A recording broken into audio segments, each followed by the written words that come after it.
Hello, my friends. How are you today? I hope you're doing really well today. God is good. We're having a great day here. I hope you're having a great day where you are. Today, I just wanted to talk to you. This is Penny, and I'm Penny's from Heaven. I just wanted to talk to you about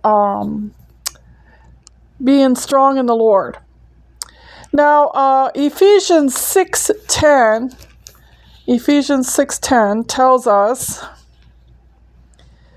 finally, be strong in the Lord and in His mighty power. Be strong in the Lord and in His mighty power. And then it goes on to talk about putting on the full armor of God. So the armor of God helps us to be strong. It helps us to be strong and endure.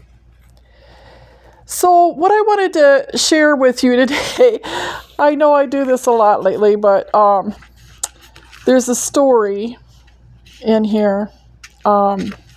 This is the Faith Food Book again by Kenneth Hagin, that he had heard this story. It's an older story, but it's about, it's a true story, and it's about a sailor that survived. It could have been a horrible accident for him.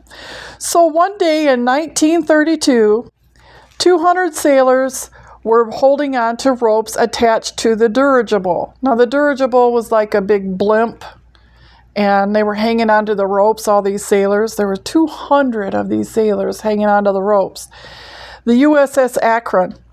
As they attempted to moor the giant airship to a steel mast in San Diego, suddenly, however, the dirigible shot straight up into the air.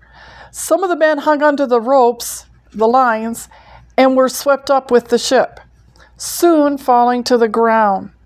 Several were killed. After all the rest had fallen, one man kept hanging on. He could be seen as the dirigible soared high in the sky. People were screaming and fainting. They knew this sailor couldn't hold on much longer, and any minute he might fall back to the earth in certain death. But after an hour and 45 minutes, oh my gosh, an hour and 45 minutes, when they were able to pull the dirigible back to its mooring, the sailor was still dangling from the airship. An ambulance was waiting to take him to the hospital, but he said he was all right. People asked him how he had held on for so long. He told them he had about 4 feet of rope. So while holding on with one hand, he tied the rope around his waist with the other, and the rope held him. He had just been swinging free the whole time.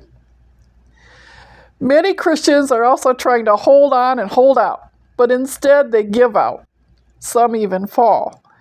But all we really need to do is to wrap ourselves in the promises of God and swing free like this sailor, enjoying the scenery. Now, it's very sad that people did die in this situation, and that's very sad. But the point of the story is we just tie a rope around us and let us swing free. We're free in the Lord. We're free in His Word. We're free. We're free in the Lord. He loves us so much. We don't have to worry about anything. Everything is in His hands. We just swing free. Just keep walking forward. Let Him guide and direct your footsteps. Let Him guide and direct your thinking. We can swing free. We don't really have any cares or worries. He's got this. He's got us. He's got every situation. He can pull us through everything that we need. So hang on and just swing free. Let go of things. Let go of things that are bogging you down. Let go of unforgiveness towards someone or a situation or whatever. Forgive. Let it go. Swing free. Be free in the Lord. He just wants to have fun. He wants to have fun with you. He loves you. He's always having a good time in heaven. He's always laughing and having a good time in heaven. There's no worries or sickness or disease or financial crisis or sadness or anything in heaven. He's happy. He's happy. He's in heaven. He's in our hearts. He's with us. He guides and directs us. The Bible tells us that he guides us. He tells us where to go, to the right or to the left, or keep going straight. And I've said that before many times. But that is true. It is true. He's right there guiding you, showing you the way to go. Keep going straight. Nope, turn to the left here. Nope, turn to the right here. Keep going. If you keep going, he can guide you.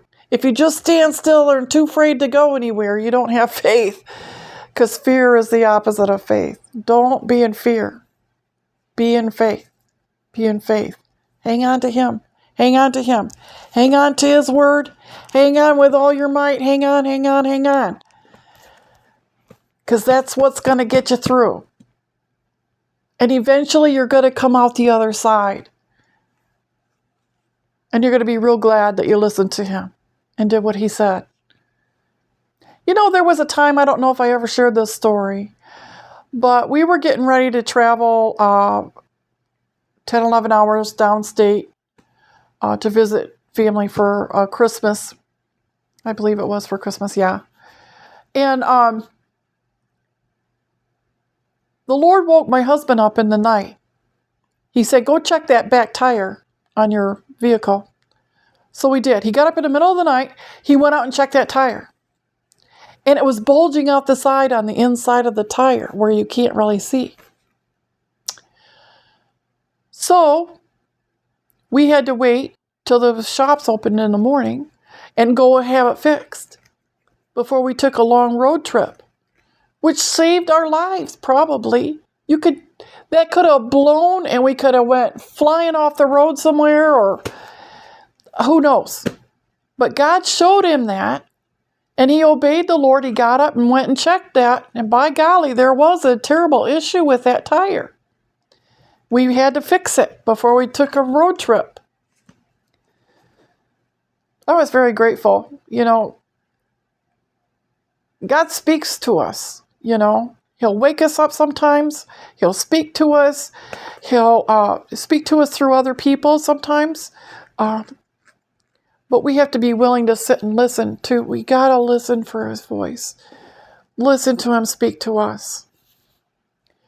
You know, a few weeks ago, I was fairly discouraged.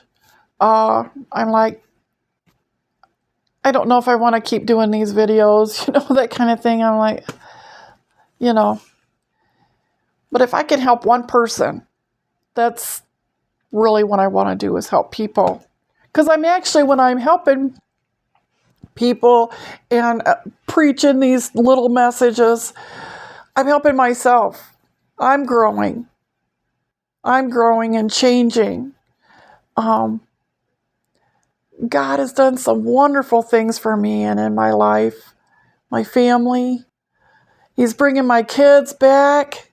I have some kids that are estranged. They're coming back. I know they're going to come back. We got to move. We need a home to live in. He's going to give us a home. I know that. I know he's going to work all these details out. There is a lot to do, a lot of decisions to make, a lot of things to do. We talk a lot, we pray a lot. The Lord is guiding and directing us and showing us what to do and not to do, you know. I want him to close those doors he doesn't want me to walk through, you know, because I don't want to have issues down the road. If he wants me to go through that door, I'll go through that door. You know, but if he doesn't, I pray that he would shut those doors that need to be shut and open the doors that do need to be open so that we can get some things done and accomplished, you know. So he's so good. He's such a good God. He's not bad or evil in any way. God is not evil. He's not. He's a good God. He's a good dad. He's a good father. He's a good friend. And he loves you. But anyway, I thought that story was so cool. He just happened to see there was extra rope, so he wrapped it around him with one hand and tied it on, and he's just, oh well, it could take 2 or 3 days. He would be fine. He's just floating around up there. And God brought him back to the earth safely, and he was okay. Isn't that cool? Isn't that cool? That is so cool. So, anyway, I love true stories like that. It always encourages me and it builds my faith, I think, because it's like, that is so awesome. God is hanging on to us. We just got to wrap ourselves in his promises, wrap ourselves in his word and in his love. If you're having a really hard time, or even if you're not having a hard time, sit there and close your eyes. Picture yourself sitting on God's lap and his arms wrapped around you. He just loves you and embraces you and loves you and wants to be close to you. He created you. He knows you. He knows your name. He loves you. He loves you right where you're at. Even if you're in sin, even if you're in dire circumstances, whatever it is, he's there. He's with you. He loves you. He loves you. So God bless you and have a wonderful day. Have a wonderful week. And again, if you like these videos at all, I would just ask and pray that you would like and subscribe to my channel. I would appreciate it. And again, if you want to get a hold of me, you can get a hold of me at penniesfromheaven100@gmail.com. Okay, thank you so much and have a great day. Have a good week. I'll see you soon. Bye-bye.